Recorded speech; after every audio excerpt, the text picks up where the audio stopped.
You were telling me before the show that the types of clients that you were attracting to kind of replace, kind of fill that vacancy were coming in a totally different way. Talk about that piece, that Generation C piece.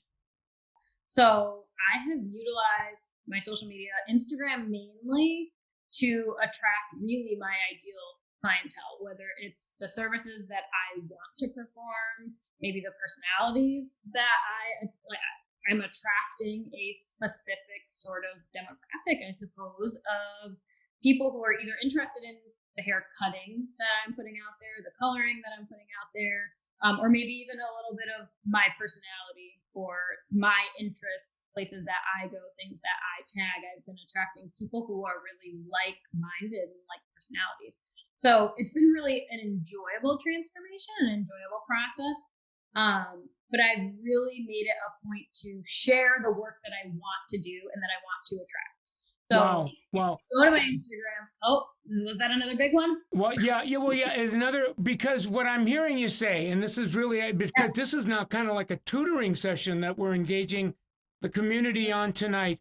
Would it be an exaggeration to say that at least 50% of the clientele you have today, you did not have, not just prior to COVID, but prior the $20 increase per service, that really did air out or ventilate your clientele, and that for all intents and purposes, you've replaced clients that have kind of trickled down with a different type of client that came from the way you branded yourself on Instagram. And when you told me that, I said, well, by definition, though, that is a very different type of client. They're digital. They hang out not just on social media, but on the internet in general. And so have you, first of all, am I hearing that right? That you really did reimagine your clientele? Did. Now, the other part then, Reanna, that I'm just real curious about is how is that client profile, if you will, different than the clients you were saying you've been in the game for 13 years? So the clients that you had been serving for many, many years prior to that, we'll call it major pivot. Can you give us some kind of difference in that client versus the client that you had? Yeah. So I will say that my existing guests who have been with me along this journey have really transformed with me. They get inspired by the new trends, and they are also interested in what I'm doing and what I'm posting, and they're just as excited about the social media presence as everybody else. So that's kind of cool. They're along the ride with me. And then the new guests that I'm attracting again they're creative people. They're interested again, I feel like I'm enjoying a lot more of what I'm doing behind the chair, and I've been given a lot more creative freedom, if that makes sense. Yes. There's a level of trust of someone coming in for the very first time.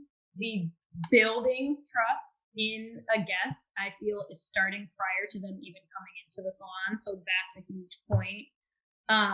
They're coming already inspired. They're coming already with requests of things that I have done. Their inspiration is coming from the work that I have put out. So I've had a lot of people, it's not about the money. It's not even about the traveling and the location. It's people attracted to the page, the work, the art, the personality.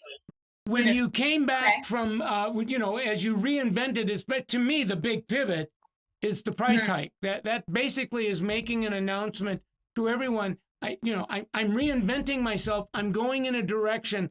Love to have you come. I understand for whatever reasons if it's not your direction. So any clients that kind of moved on, my hunch is probably more of a traditional than Gen C, Generation C, and you reinvented your Instagram page to attract more Gen C, more clients that came in that at a $180 ticket where you didn't have to work so hard to, like, upsell them. They were like coming in sold, if you will.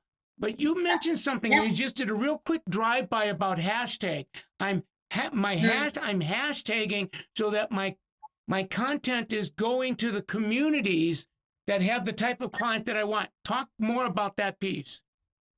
Yes. So I love that piece also. So at one point early in my career, it was all about business cards. It was all about word of mouth, and it still is. Those tools still work. Friends will still tell their friends. That is amazing. We're never going to let that go. But Instagram is a business card that you have a huge amount of reach, way beyond your friends handing a card to another friend or a stranger at the grocery store. So being very intentional with that is something that I've been working on.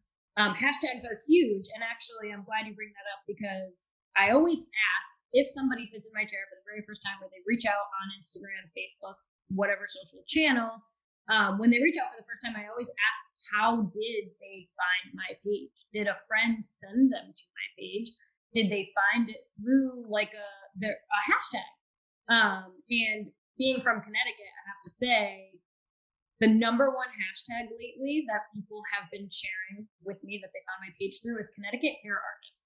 So I encourage all of you, to whatever state you're in, to, whether it's New York, Massachusetts, California, wherever your location, put that before hair artist or hairstylist or hair salon. That will drive business. All right, so say that one more time.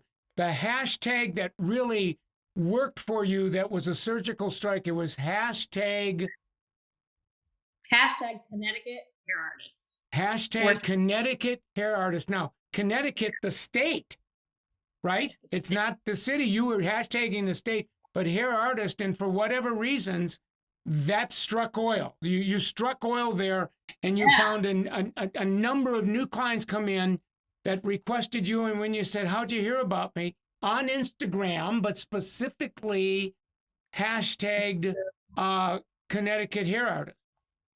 Right. That's a secret. That's big time secret sauce, Reanna. It is big time. It is big time. If I hadn't heard it at least 10 times now, I probably wouldn't have mentioned it. But every time I ask, I would say 80% of the time that someone has found me through a hashtag, it has been that one. But regardless, in addition to that, hashtags in general work, locations work. People can find your page through all sorts of ways and hashtags on Instagram. I'm just guided to say this because you're talking in tongues, right? It's like I don't know if you maybe you've said this before and I just haven't heard you say it, but I wrote it down. You said, there's nothing wrong with, handing out business cards in whatever the traditional way was. But you said Instagram is a business card, but with a much, much, much, much greater reach, it's a digital business card. I'd never thought of that before. And then you said, when you understand hashtag, now that business card in one click is going out to hundreds, thousands of the types of clients that you need so that you can make as much or more money working less days a week. I mean, that's what I got from this. Now, am I hallucinating, or is that what you're pointing to? You're not hallucinating. No, that is exceptionally the point. So if somebody lands on my page and they enjoy the work that I'm doing and it's something that they're attracted to, then they are a potential guest. Wow, blew the sides off your brain box. If you liked what you tasted and the secret sauce you drank, subscribe to my experience and we'll hang out forever.